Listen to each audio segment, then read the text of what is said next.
Hello, we're live. Welcome to the Best of the Best show. Big one today. We are covering every single 2022 Oscars Best Picture film nominee. There's 10 of them. 4 of them are remakes. This is somewhat serious, so I got 3 things to get out of the way first. First and foremost is I'm doing a tier list the exact same day. If you look up tier list 2022 Alex Stories, you will find it. More fun. We're gonna have fun with it. You know what I mean? It's not made to be taken seriously. And if we're being real, none of these films are probably the actual best films of that year. A second point is that the Oscars don't really matter. At the end of the day, it is most of the voters are old boomers, somewhat out of touch, somewhat jaded in their mindset of keeping the reputation of the Oscars. That's what matters to them, which means we're never going to get any genre films or any crowd pleasers as nominees. So that means any horror film, fantasy film, sci-fi film, horror film do not count. Superhero films do not count, even though they are literally the biggest genre right now. So you know what I mean? So if you like if Spider-Man's your number one, it will never be nominated, no matter how good a Spider-Man movie can be. Sad reality, but that's where we're at. Third of all, this is my opinion, so it doesn't really, you know what I mean? Everybody's list is pretty much different, but I will go into each. And I've covered half of these before, so I will go light on the ones I've already covered. So without further ado, so the first 5 I've already covered, so I'll be quick on them. But here we go. So I got trailers for each. I'll be quick here because, and third of all, which is most important, none of these, except for one, is in my top 20 of 2021, which means none of these movies, which are considered the best pictures of that year, didn't even crack into my top 20 personally, except for one, which is a genuine masterpiece. It is a 10 out of 10, and I will get into it, which means you are guaranteed by the end of this to know one film that is above not only the other Best Picture nominees, but one of the best pictures of that year, if not of the last decade. So that's a big deal. So go. First of all, West Side Story remake. Obviously, this is the thing. Steven Spielberg deserved the respect. This movie looks pristine. It is beautiful. What it is a perfect remaster. Very important. This is a word that is used in video games, where a PS3 game will come out on PS4 as a remaster, which means they redid the graphics, but they did not change anything. The game is the same. The movie is the same. It is the same movie from the 50s, and it based on a play from the 50s. Not only is it antiquated, but it is also like we're past it. By the way, I forgot to put music. That is my bad. Sorry. It's not usually this serious without the music. Already going off the rails again. Fun tier list later on. So a lot of songs. But here's the thing: it feels old. It feels old, even though it is HD and beautiful, and all the actors are young and pretty. The songs are old. There's other musicals that are better, most notably In the Heights, which got snubbed big time. Came out earlier this year. Incredible film. I would recommend it above this. But again, it deserves its place because it has a place in history, and I would never recommend a black and white movie from the 50s. But I would easily recommend a remaster of said film. So 8 out of 10. It is a great musical because of its place. You know what I mean? It's like a history book, so to speak. Its beauty compensates for its antiquatedness. Moving on, Dune. This one I do not want to go into it because I went into it hard when I did. And point is, it's very divisive. Half the people loved it, half the people hated it. I'm one of the people that did not like it. This is first of all, didn't even know it's one of my top 10 inspirations, period. Not only in film, but in everything. He comes from my hometown, so I take him very seriously. But this is not only for me his worst, but it's also it's incomplete. It is a part 1. Literally, where Deathly Hallows Part 1, Mockingjay Part 1, Breaking Dawn Part 1. It's like that where it's all set up, no payoff. And you have to wait like 3 years for the payoff. And it's also lifeless. I know this is harsh, but I did not cry, I did not care, I did not feel any emotions for anybody. That is just me. I am the exception. Do not take my opinion on this film for what, but take it for what it is. You know what I mean? If you did not read the books, you're not into hardcore sci-fi, you will probably not like it. But if you are, then it's a feast for the eyes. King Richard, also covered. About the father of Venus and Serena Williams, classic tennis players.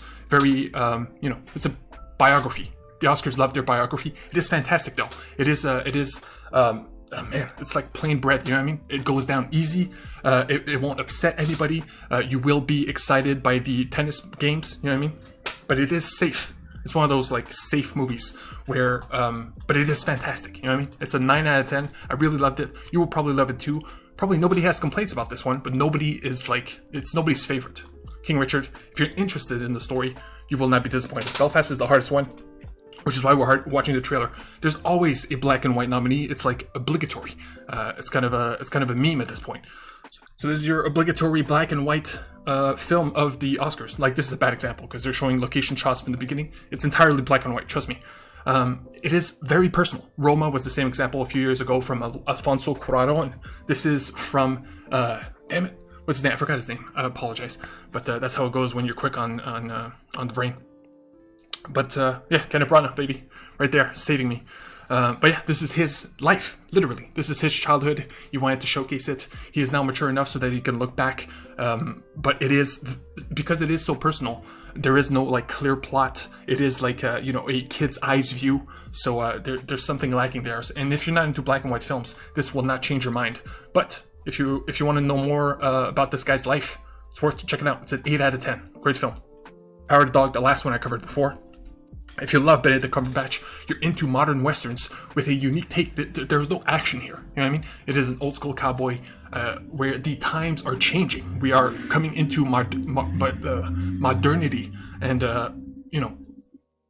where does the old cowboy place in that? There's other aspects that I do not want to go into it for spoilers, but it is one of the best. It is a top 3. This is almost must see unless you hate westerns and you're not into sad dramas, Oscar type stuff. But if you like Benedict Cumberbatch, this is almost a must-see. It's a 9 out of 10, one of the best films of the year, without a doubt, on Netflix too. Easy to watch. So here we go. We're going into the 5 I haven't covered before, but I will try to be quick as well. By the way, I got chat here. I'll check periodically. Yeah, here we go. Drive My Car is a Japanese film. Very surprising. Parasite won a few years back. First foreign film to win Best Picture. This one has no chance, I'll be honest. Parasite is incredible. It is the exception to the rule because it is a heist film. It is a tense, like, horror film, like, sometimes, you know what I mean? There's like elements of disaster films. It's insane. Not only that it won Best Picture, but it is recognized as such. This one is the opposite of that. It is a perfect Oscar movie in the sense that it is a dark, dreary, boring, depressing drama. It is 3 hours, which is probably one of the longest ones, all in Japanese, so you're reading subtitles the whole time. It's separated in 3 parts. One part is driving the car, where it's a lot of car shots, a lot of people in cars, very stiff and boring. A play, like literally building a play. So it's like a behind the scenes. You can see it right here. Actors acting out scenes, reading scripts, changing lines. Very, very boring. The third is obvious. It's character relationships. That's every film. And that's where the movie excels. Where, yes, it's 3 hours. Yes, it's boring. Yes, it's depressing because there's no jokes. There's no smiles. It's very dreary. But at the end, it does have a message. Everybody can take something away from it. So it has actual value. But it takes 2 hours and a half to get to that point. It takes 2 hours and a half to be like, oh, okay, now I get it. It's like a game that's like an RPG where you're like, oh, it gets good after 15 hours. That's a hard ask. And I would never ask that of anybody.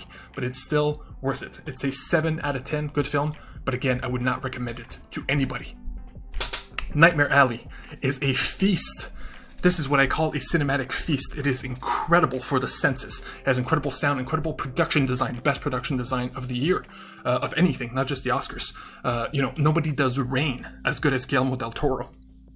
But it's another one that is very dark and depressing. You are following horrible characters, horrible people. There is no hero, but there is a clear, arc that you're following.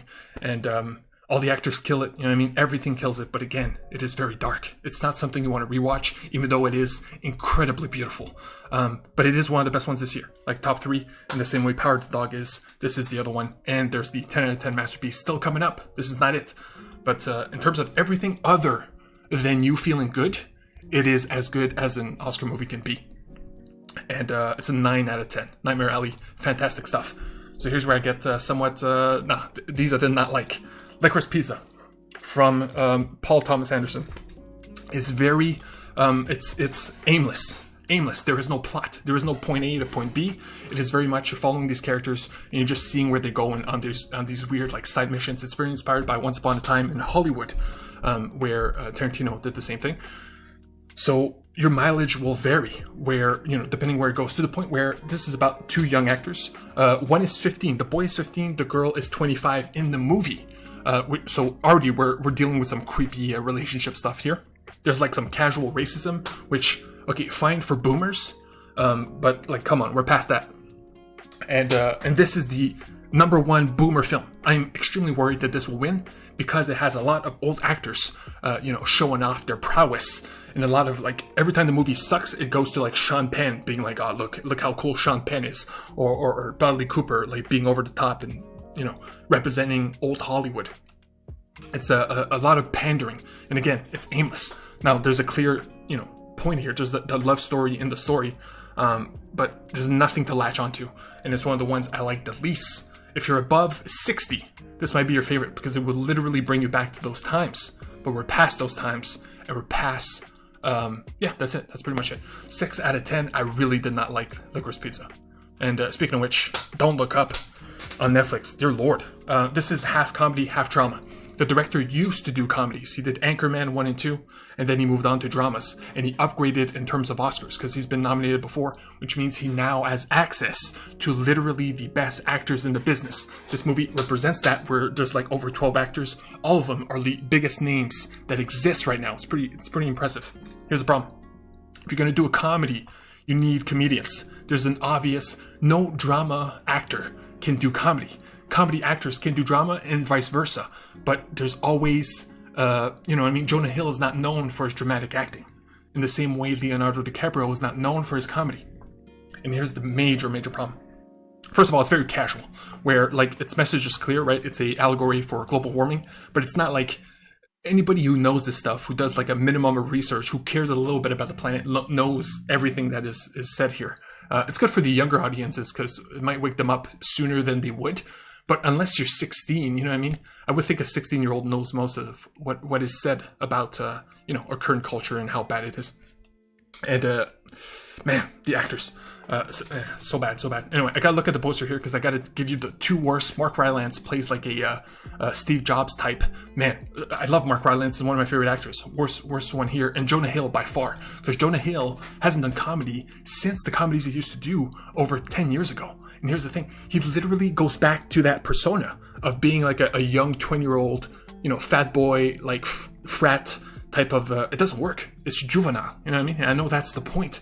But, man, it's regression. You know what I mean? And, but the two best are Cate Blanchett, which goes out of her way to try. You know what I mean? But again, the point is, you cannot put 12 hardcore dramatic actors and expect them to be funny. So this movie is one of the least funny things. The only joke that made me laugh, and not only me, because I saw this in the theater, I was lucky enough to see it in the theater, was the Ron Perlman. Ron Perlman killed it as an old boomer, slightly racist, slightly out of touch, good stuff. But that's the only thing. That's the only thing. Also, the ending is good. 6 out of 10. It is not without value, but dear Lord, no. And a perfect example is Anchorman. I want to show you this to you guys. Crap, I lost it. Give me a sec. I might be able to find it. I got it. This is a picture of Anchorman 2, the fight scene. I purposefully did a picture to not show you spoilers, because this is one of the best scenes in all comedy, if not film, to be honest. Every news crew has a different comedian, and they all fight, and it's all like over the top and hilarious. But if you look at every crew, right? So you got Anchorman, the main character, freaking Will Ferrell, right? So you got Will Smith, that owns one team. You got Jim Carrey and Marion Cotillard on another. You got Kanye West, which is of course not a comedian, but because he's there, it is funny. You got 2 female comedy legends, Amy Poehler, Tina Fey. You know what I mean? You cannot... Anyway, you got the main actor from Sonic. I forget his... James Marsden, I believe. Funny guy. You got Liam Neeson, who you would not expect. So that's why it's funny. And finally, you have... I think that's pretty much it, right? So these are all great comedic actors coming together to be funny. What if you did the same thing, but instead of comedic actors, you got all the most serious actors that exist? Man, does it kill the vibe. It just straight up kills it. But yeah, some people liked it. So yeah, sorry I had to go off on that, but I had to get it off my chest. 6 out of 10 for Don't Look Up. And finally, we are at the masterpiece. Not only is it my masterpiece, but it is one that is recognized as such. I have never heard somebody talk ill of this film. Even the people that did not like it. Even if you do not like it, you will take something away from it that is magical. And that is actual knowledge and perspective in a way that is ingrained within you. You know what I mean? You cannot remove it. Once you see this film, you are forever changed on a specific thing. I mean, the thing is obvious, right? Coda means child of deaf adult. That is what it represents.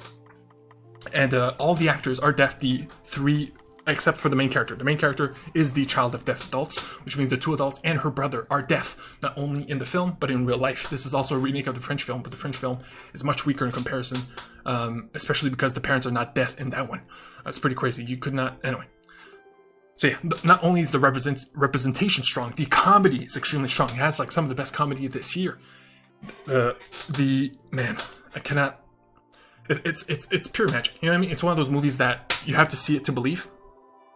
And truly, a 10 out of 10 for me is not a masterpiece. It is not perfection. It is a movie that actually accomplishes everything it tries to do. So if you're trying to make me laugh at this point, you're trying to make me cry at this point, and you actually manage to achieve that, that is a 10 out of 10. Good job, you did it most times, you know what I mean?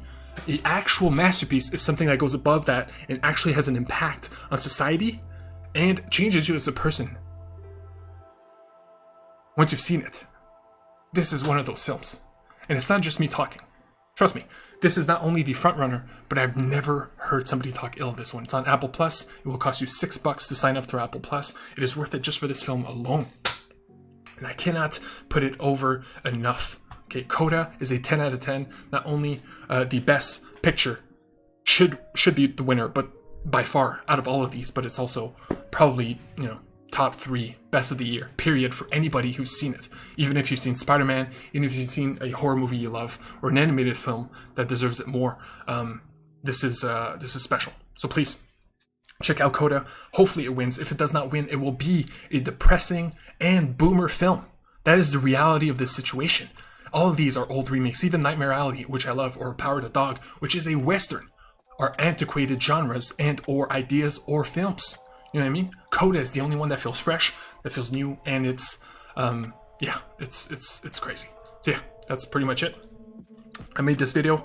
This is the final ranking. I wish I could put the music, but I can't because I put a song from my number 1 here. This is my official ranking of the 10. It goes from 10 to 1. Took me a day to do this just because I wanted to get a good shot of each. You know what I mean? Very important. Licorice Pizza, this shot. You know what I mean? This is what I mean. This is a boomer movie in the sense that it's porn for them. It's like, oh, look at all these old cars. I remember these old cars, It's pretty ridiculous. Dune, I just did a joke because, it's like I either show spaceships or show, a guy in an umbrella. So I chose to show that. I drive my car. I purposefully chose this because it's an extremely boring shot. It is her changing lanes, but that is pretty much half of the film. Half of the film is the car driving from point A to point B. It's ridiculous. This one I got nothing to say. It's just a nice black and white shot of a father talking to his son. West Side Story cannot take away the visual appeal or the choreography, dear lord. But of course, it's old school. King Richard. This one, I just love Will Smith because look at his hip toss here. Best actor, by the way, Will Smith by far. Power of the Dog is just him looking badass on a horse, which by the way is half of this movie. Number 3, number 2, Nightmare Alley, visual feast. Man, I could take every shot from this film and use it in this clip because it is that good. And finally, number 1, it's Coda, baby. I put the fade in just for impact. I suck at editing. I gotta get better at it, but dear lord, it's not even close. You know what I mean? It's not even close. So yeah, there you have it. Later today, I will do a tier list. We'll do the same thing, but just funny. You know what I mean? Every it won't be S to D. It will be every category will be a funny type thing. I just wanted to seriously get my thoughts out there so you guys know which ones you should see or not see depending on how you feel. So yeah, that's pretty much it. I'll see you next time, and hopefully, man, pray for Coda to win, please, because it's the kind of thing where more people will see it, and that is a win for society and culture. That's like, you know what I mean? You won't change by watching any of these, but you will be changed by watching Coda in a very positive way. So yeah, see you next time. Love and respect.